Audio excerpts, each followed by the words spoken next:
ஒரு ஊரில் ஒரு விவசாயி இருந்தார். அவர் தன்னுடைய பண்ணையில் பல ஆண்டு காலம் வாழ்ந்து வந்தார். நல்ல செழிப்பான ஒரு பண்ணை அது.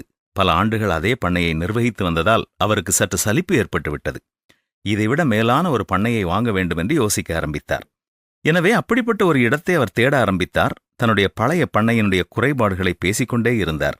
யாரை பார்த்தாலும் தன்னுடைய பண்ணையில் அது சரியில்லை, இது சரியில்லை என்று மனம் சலித்துக் கொண்டே பேசுவார். கடைசியாக அதை விற்றுவிட வேண்டுமென்று தீர்மானம் செய்தார்.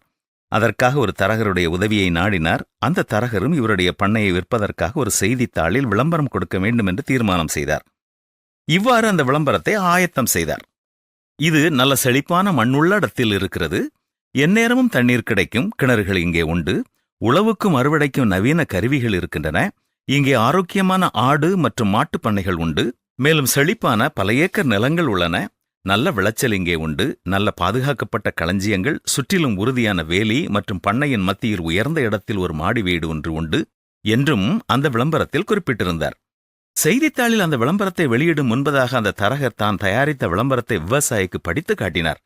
அவர் படித்து முடித்தபோது, நிறுத்துங்கள், நிறுத்துங்கள், நான் என் பண்ணையை விற்கும் திட்டத்தை மாற்றிக்கொண்டு விட்டேன்.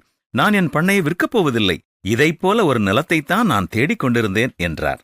ஆம், நமது வாழ்க்கையிலும் பல நேரங்களில் நமக்கு இருக்கும் சிறப்புத்தன்மையை நாம் ஆராயும் பொழுது தீமையான காரியங்களை விட நன்மையான காரியங்களை மேலோங்கி நிற்கும்.